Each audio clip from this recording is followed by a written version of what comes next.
الله من الشيطان الرجيم. بسم الله الرحمن الرحيم.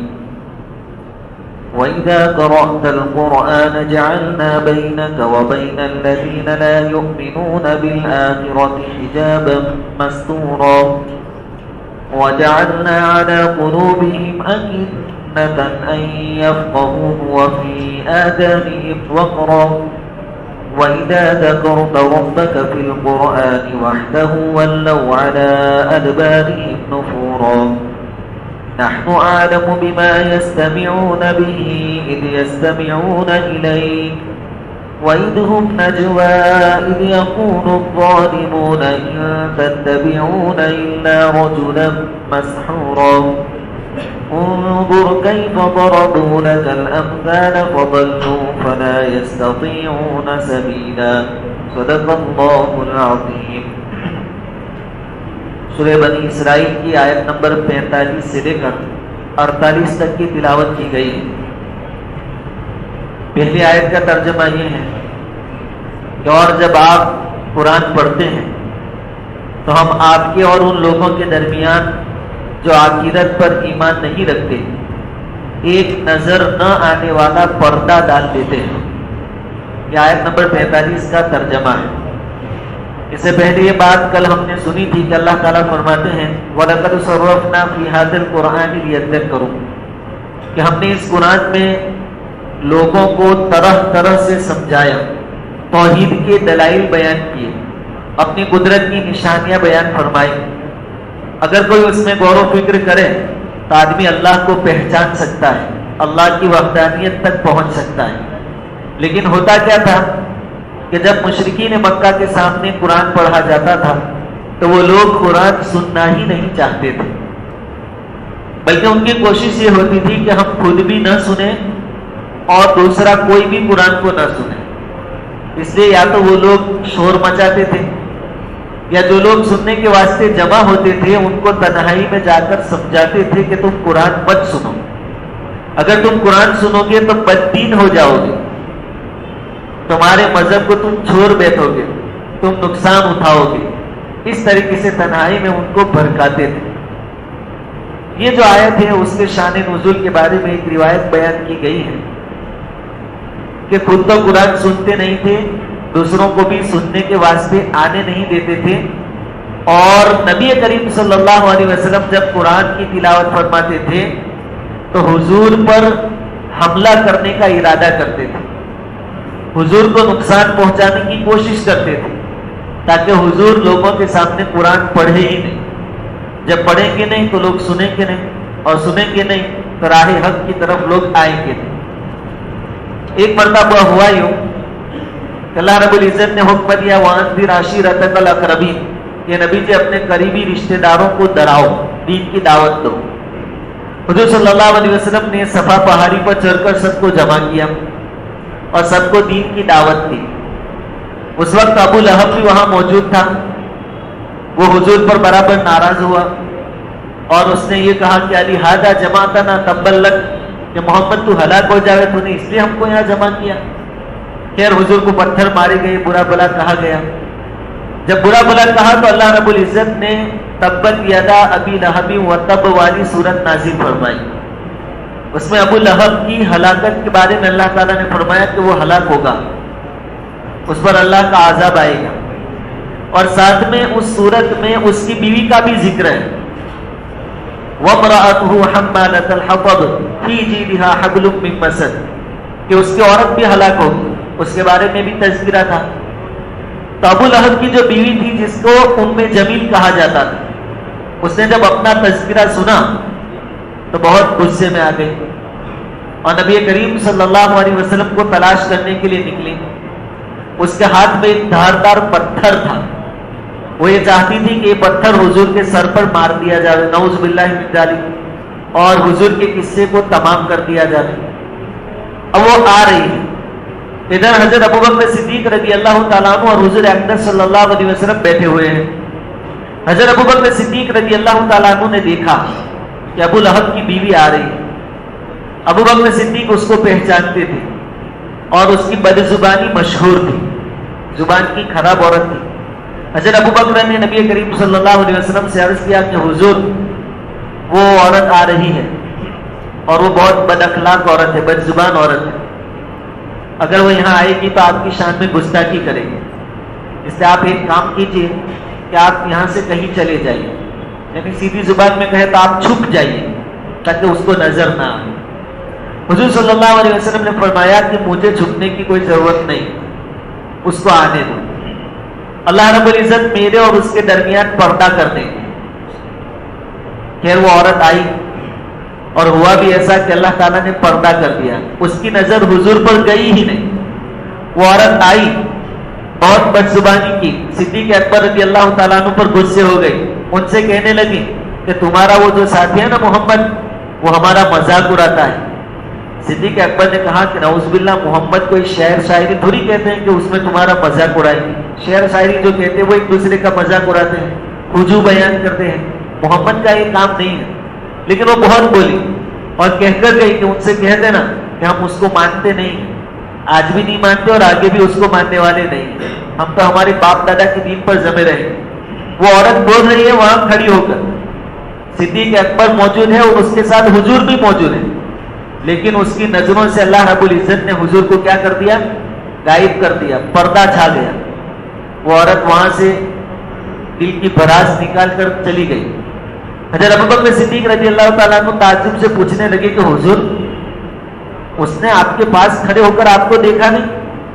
نبی کریم صلی اللہ علیہ وسلم نے فرمایا کہ جب سے وہ آئی تب سے لے کر اب تک ایک فرشتہ میرے اور اس کے درمیان پردہ ہائی کیے ہوئے کھڑا رہا، اس لیے اس نے مجھے دیکھا نہیں۔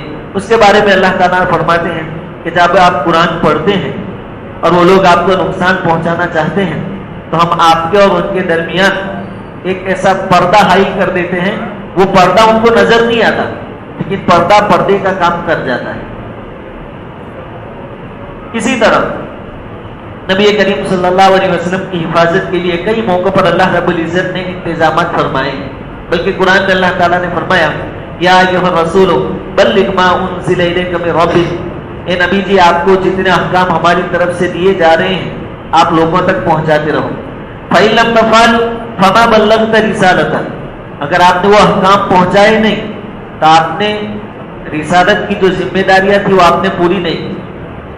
وَاللَّهُ يَعْصِمُكَ مِنَ النَّاسِ، اگر آپ تمام احکام پہنچاتے رہیں گے جیسا کہ حضور نے پہنچا دیے تو لوگوں سے اللہ تعالیٰ تمہاری حفاظت کریں گے، یعنی کوئی آپ کو نقصان پہنچانا چاہے گا تو بھی نقصان پہنچا سکے گا نہیں۔ جب تک یہ آیت نازل نہیں ہوئی تھی تب تک نبی کریم صلی اللہ علیہ وسلم کے ساتھ ہمیشہ 2-4 صحابہ کرام رہتے تھے بطور سیکیورٹی کے، حضور کی حفاظت کے خاطر، کیونکہ کبھی بھی دشمن حملہ کر سکتے تھے۔ لیکن جیسے ہی آیت نازل ہوئی یا ایھا الرسول بلغ ما انزل الیک من ربک، اس آیت میں اللہ تعالیٰ نے حضور کی حفاظت کی ذمہ داری اپنے اوپر لے لی اور یہ کہہ دیا کہ جب تک آپ دین کا کام کرتے رہیں گے آپ کی حفاظت کی ذمہ داری ہمارے اوپر۔ اس وقت سے حضور نے صحابہ کرام کو منع کر دیا کہ اب میری سیکیورٹی کے لیے، میری حفاظت کے لیے ہمیشہ میرے ساتھ رہنے کی ضرورت نہیں ہے، اللہ رب العزت میری حفاظت کریں گے۔ اس آیت میں اللہ رب العزت نے وہ بات بیان فرمائی۔ یہ نبی کریم صلی اللہ علیہ وسلم کا معمول مبارک تھا۔ حضرت کعب رضی اللہ تعالیٰ عنہ فرماتے ہیں کہ نبی کریم صلی اللہ علیہ وسلم کو جب دشمنوں کی طرف سے خطرہ محسوس ہوتا تو قرآن کریم کی 3 آیتیں آپ پڑھ لیتے تھے۔ آج کے دور میں ہمارے لیے بھی بہت کام کی ہے۔ 3 آیتیں اگر ہم پڑھ لیں اللہ رب العزت دشمن کی نظروں سے اوجھل کر دیں گے، یعنی دشمن کی نظر ہمارے اوپر جائے گی۔ 3 آیتیں کون سی ہیں؟ ایک سورہ کہف کی آیت ہے، آیت نمبر 57، اِنَّا جَعَلْنَا عَلَىٰ قُلُوبِهِمْ أَكِنَّةً أَن يَفْقَهُوهُ وَفِي آذَانِهِمْ وَقْرًا، ایک آیت ہے۔ دوسری آیت ہے سورہ نحل میں، أُولَٰئِكَ الَّذِينَ طَبَعَ اللَّهُ عَلَىٰ قُلُوبِهِمْ وَسَمْعِهِمْ وَأَبْصَارِهِمْ، سورہ نحل آیت نمبر 108۔ اور تیسری آیت ہے سورہ جاثیہ پارہ نمبر 25 میں، أَفَرَأَيْتَ مَنِ اتَّخَذَ إِلَٰهَهُ هَوَاهُ وَأَضَلَّهُ اللَّهُ عَلَىٰ عِلْمٍ وَخَتَمَ عَلَىٰ سَمْعِهِ وَقَلْبِهِ وَجَعَلَ عَلَىٰ بَصَرِهِ غِشَاوَةً، سورہ جاثیہ آیت نمبر 23۔ یہ 3 آیتیں نبی کریم صلی اللہ علیہ وسلم پڑھ لیتے تھے تو اللہ رب العزت دشمنوں کی نظر سے حضور کو چھپا لیتے تھے۔ یہ حضور کا عمل ہے۔ حضرت کعب رضی اللہ تعالیٰ عنہ فرماتے ہیں کہ حضور کا یہ عمل میں نے ملک شام کے ایک آدمی کو بیان کیا کہ جب کبھی ایسا موقع آتا تو حضور یہ 3 آیتیں پڑھتے تھے اور اللہ تعالیٰ آپ کی حفاظت فرماتے تھے۔ ایک ملک شام سیریا کے رہنے والے آدمی کو یہ واقعہ بتایا، اتفاق سے اس آدمی کا پھر روم یعنی اٹلی جانا ہوا، ملک روم جس کو آج کے دور میں اٹلی کہتے ہیں۔ اٹلی عیسائیوں کا گھر تھا ان کی حکومت میں، وہ لوگ بھی مسلمان نہیں تھے۔ کسی معاملے میں عیسائیوں نے اس آدمی کو ستانا شروع کر دیا جو ملک شام سے وہاں گیا تھا، ایک لمبی مدت تک وہاں رہا، پھر انہوں نے اس کو ستانا شروع کر دیا۔ وہ آدمی اپنی جان بچا کر ان لوگوں سے بھاگا، بھاگتے ہوئے اس کو حضرت کعب کی یہ بات یاد آ گئی کہ جب دشمن پیچھے پڑ جاتے تھے تو حضور یہ 3 آیتیں پڑھ لیتے تھے، تو میں بھی وہ 3 آیتیں پڑھ لوں۔ چنانچہ اس آدمی نے 3 آیتیں پڑھ لی، تو ان 3 آیتوں کے پڑھنے پر اللہ رب العزت نے ایسا پردہ ڈال دیا کہ جس راستے پر یہ ملک شام کا آدمی چلتا تھا، دشمن بھی اسی راستے اس کو تلاش کرنے کے لیے چل رہے تھے، اس کے آس پاس سے گزر رہے تھے۔ یہ دشمنوں کو دیکھ رہا تھا لیکن دشمن کی نظر میں یہ نہیں آ رہے تھے۔ اللہ رب العزت نے ایسی آڑ کر دی تھی، ایسا پردہ کر دیا۔ اسی طرح امام ثعلبی رحمۃ اللہ علیہ کہتے ہیں کہ حضرت کعب نے ابھی جو یہ روایت ہم نے سنی، وہ روایت میں نے بھی سنی، تو میں نے بھی ایک آدمی کو جو مقام رئی کا رہنے والا تھا اس کو یہ عمل بتایا۔ رئی ایک جگہ کا نام ہے، اس کو یہ عمل بتایا کہ بھائی اس طریقے سے جب خطرہ ہو دشمنوں کی طرف سے تو یہ 3 آیتیں پڑھ لیں گے تو اللہ رب العزت آپ کی حفاظت فرمائیں گے۔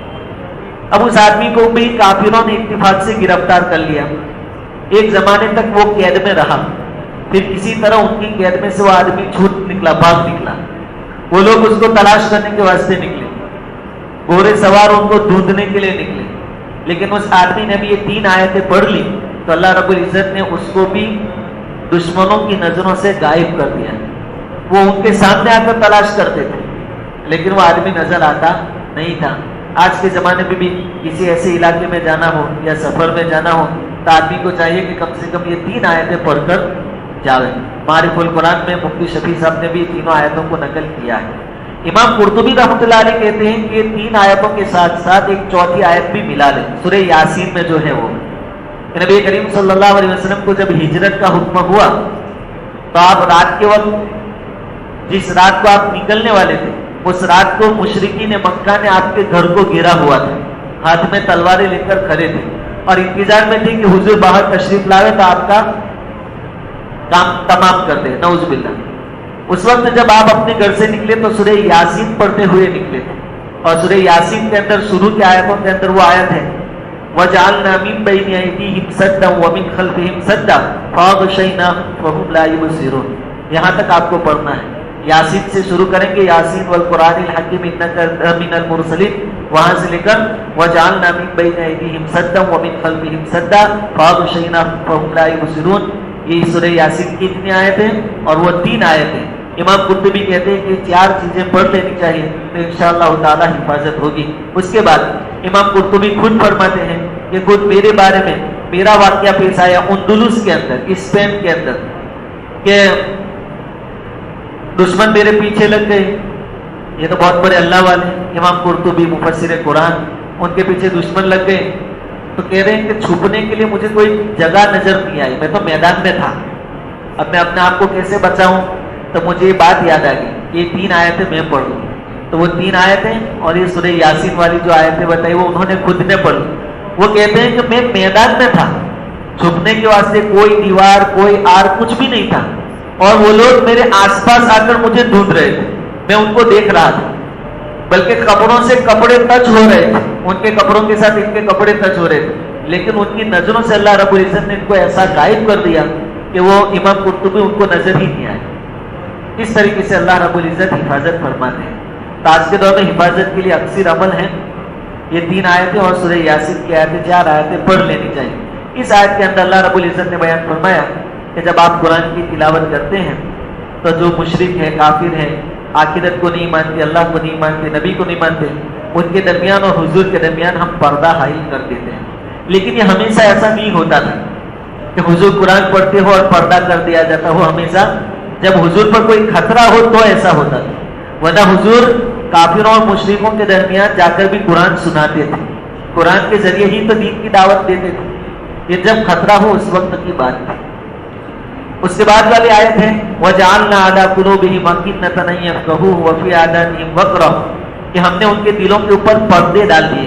اللہ رب العزت فرماتے ہیں اب جب پردے ڈال دیے تو وہ قرآن کو سمجھ سکتے نہیں ہیں. وَفِي آذَانِهِمْ وَقْرًا اور ان کے کانوں میں ہم نے ڈانٹ لگا دی ہے، بوجھ رکھ دیا ہے، بند کر دیے ہیں. یعنی آپ کتنا ہی ان کو سمجھائیں گے حق بات ان کے کانوں سے اندر جائے گی نہیں. وَإِذَا ذَكَرْتَ رَبَّكَ فِي الْقُرْآنِ اور جب قرآن میں آپ اللہ کی توحید بیان کرتے ہیں، صرف اور صرف اللہ کی باتیں بیان کرتے ہیں، وَلَّوْا عَلَىٰ أَدْبَارِهِمْ نُفُورًا تو یہ لوگ پیٹھ پھیر کر بھاگتے ہیں. پہلی جو دو باتیں بیان کی گئی کہ ان کے دلوں پر پردہ، یعنی ظاہری پردہ نہیں جیسے کپڑے کا پردہ ہوتا ہے یا کسی اور چیز کا پردہ نہیں، یہ ایک تعبیر ہے، اصطلاح ہے، بولنے کا طریقہ ہے. یعنی وہ قرآن سننا ہی نہیں چاہتے تھے، اپنی سننے اور سمجھنے اور سوچنے کی صلاحیت کو وہ استعمال ہی نہیں کرتے تھے، تو پھر اللہ تعالیٰ نے ان سے وہ صلاحیتیں ہی چھین لی کہ ان کے سامنے کتنا ہی قرآن پڑھا جاتا ان کے دلوں پر کوئی اثر نہیں ہوتا تھا.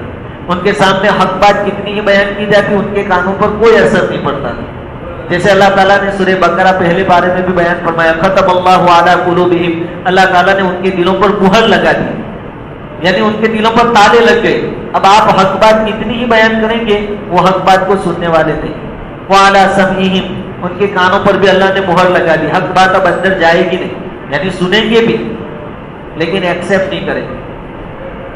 اور ان کے دلوں پر اللہ رب العزت نے پردے ڈال دیے. اس طریقے سے یہاں اب یہ جو چیز ہے یہ تو اللہ کی طرف سے ان کے لیے عذاب ہوا کہ اللہ تعالیٰ نے ہدایت کی چیزیں سننے سے ہی ان کو محروم کر دیا.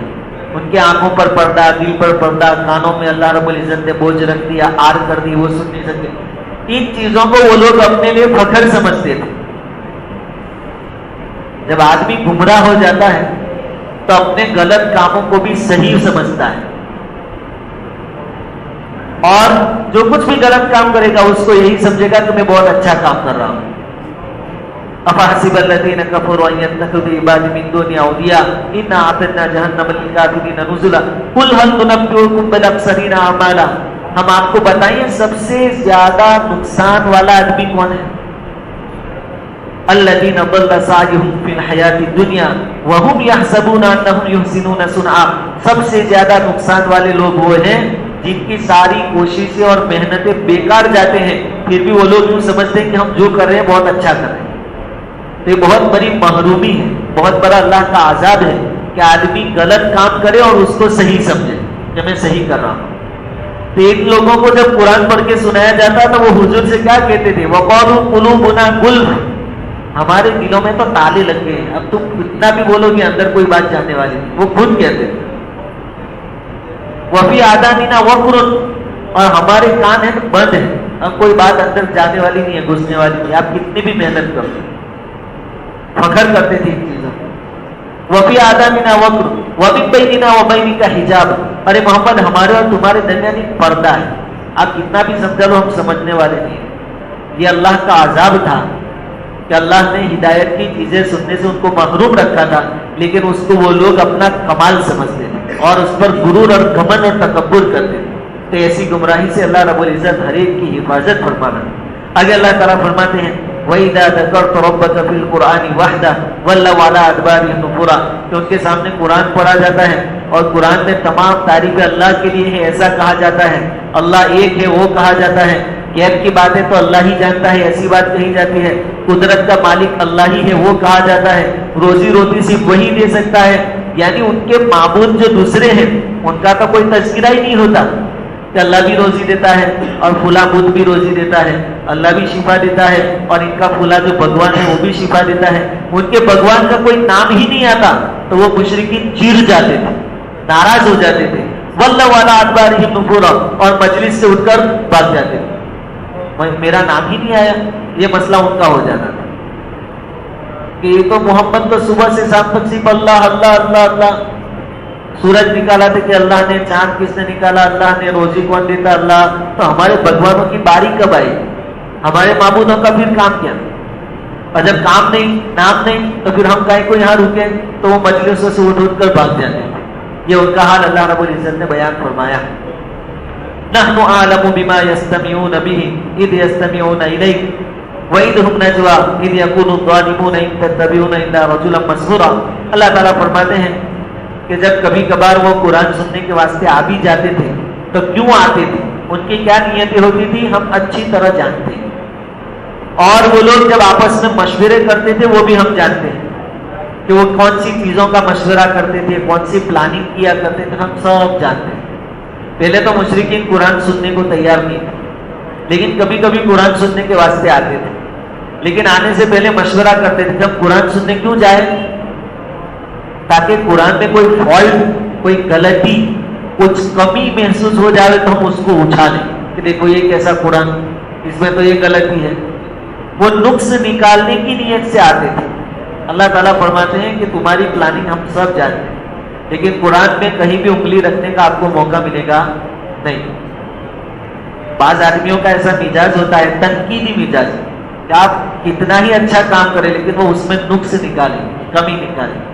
علماء ایسے لوگوں کی مثال بیان کرتے ہیں کہ دیکھو باغ ہے، گارڈن، طرح طرح کے پھول ہے، پھل ہے، الگ الگ خوشبوئیں آ رہی ہیں، بیٹھنے کے واسطے مناسب انتظام ہے، لوگ جائیں گے اپنے اپنے مزاج کے حساب سے فائدہ اٹھائیں گے، لیکن ایسے گارڈن میں بھی اگر سور چلا گیا، ڈوب کر چلا گیا، تو نہ اس کو پھولوں سے کوئی لینا دینا، نہ پھلوں سے کوئی لینا دینا، وہ گارڈن میں بھی پاخانہ ہی ڈھونڈے گا، گارڈن میں جا کر وہ پاخانہ ہی ڈھونڈے گا۔ ایسے یہ لوگ بھی اتنا اچھا قرآن، اللہ کی طرف سے بھیجا گیا قرآن، وہ سننے آتے تھے لیکن اپنا مقصد ڈھونڈ رہے تھے کہ کہیں کوئی فالٹ اگر آ جائے ہاتھ میں تو ہم اس کو اچھالیں، تاکہ لوگوں میں ان کی بدنامی ہو اور لوگ جو قرآن سن کر مسلمان ہو رہے ہیں اس پر کسی طرح روک لگ جائے، کسی طرح اس پر روک لگ جائے۔ یہ سب چیزیں آج کے دور میں بھی ہو رہی ہیں، آج کے دور میں بھی یہ سب چیزیں، یہ کوششیں کہ قرآن تک لوگ نہ پہنچیں۔ اس سے آپ کے سامنے میوزک آتا ہے، گھر بیٹھے میوزک آپ کو مل جاتا ہے موبائل میں، یا پھر دوسری بہت ساری چیزیں، گیمز ہیں، کھیلنے کی چیزیں ہیں، یہ سب چیزیں آپ کے پاس اس لیے آ رہی ہیں تاکہ تم قرآن تک نہ پہنچو، آپ فری نہ ہوئے۔ اگر فری ہوں گے، آپ کو شوق ہوا اور آپ قرآن تک پہنچ گئے تو آپ پکے مسلمان بن جائیں گے۔ تو آج بھی یہ کوشش ہے کہ آپ کی پہنچ یہاں تک نہ ہو۔ مشرکین مکہ کی یہی پلاننگ اور کوشش تھی۔ تو اللہ تعالیٰ فرماتے ہیں کہ ایسا مت سمجھنا کہ ہم تم سے واقف نہیں ہیں، اللہ تو غیب کی باتوں کو بھی جانتا ہے، دلوں کے ارادوں کو بھی جانتا ہے، بلکہ جو چیزیں ابھی ہم نے سوچی بھی نہیں، آگے چل کے سوچیں گے، جس کے بارے میں ہمیں خود کو معلوم نہیں کہ کل کیا سوچ ہوگی ہماری، اس کو بھی اللہ جانتا ہے کہ کل تمہاری سوچ کیا ہو۔ تو کہتے ہیں کہ اللہ کو غفلت میں مت سمجھنا کہ اللہ کا ہماری طرف دھیان نہیں ہے، جو کرتے ہیں چلا رہیں گے، ایسا نہیں ہوگا، اللہ تمہاری پکڑ کرے گا۔ اور وَإِذْ هُمْ نَجْوَىٰ، اور آپس میں مشورے کرتے تھے، جب ان کو پتا چلے 5-6 کی ٹولی ہے، جماعت ہے، سب مشرک ہے، سب کی کوشش یہی تھی کہ کوئی قرآن نہ سنے، لیکن ان کو بھی آپس میں ایک دوسرے پر شک ہو جاتا تھا کہ کہیں میرا ساتھی قرآن سننے تو نہیں چلا جاتا رات کو حضور اور صحابہ کرام قرآن پڑھتے تھے تہجد میں، تو یہ روکنے والے خود سننے کے واسطے چلے جاتے تھے۔ اب 5-10 کی ٹولی میں سے ایک دوسرے پر شک ہوتا تھا کہ وہ کہیں سننے نہیں، اس کو ڈھونڈنے کے واسطے یہ آدمی جاتا تھا، تو وہ ڈھونڈنا اور تلاش کرنا سائڈ پر رہ کر یہ خود قرآن سنتا ہو جاتا تھا۔ ایسی پوزیشن ان کی ہو گئی، قرآن اللہ رب العزت نے وہ کشش رکھی۔ تو اللہ تعالیٰ کہتے ہیں کہ ان کا سارا سسٹم ہمارے سامنے، ان کی ساری میٹنگ جو ہوتی ہے، ساری پلاننگ جو ہوتی ہے، ہم سب جانتے ہیں۔ اور مشرکین کیا کہتے تھے؟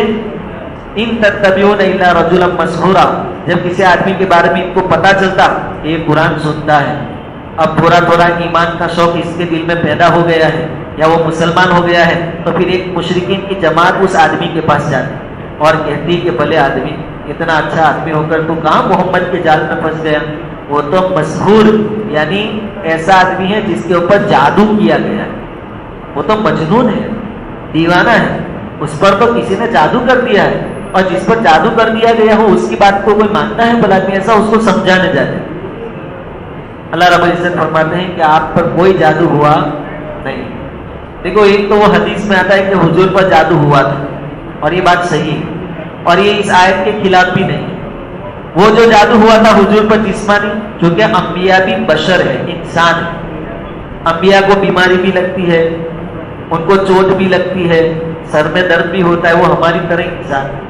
ویسے انبیاء پر جادو بھی ہو سکتا ہے، اور حضور صلی اللہ علیہ وسلم پر جادو ہوا تھا، لیکن یہاں جس جادو کا تذکرہ ہے یہ وہ والا جادو نہیں، یہ تو وہ لوگ یعنی مشرکین مکہ حضور کو پاگل قرار دینا چاہتے تھے کہ کسی طرح حضور کو پاگل ثابت کر دے۔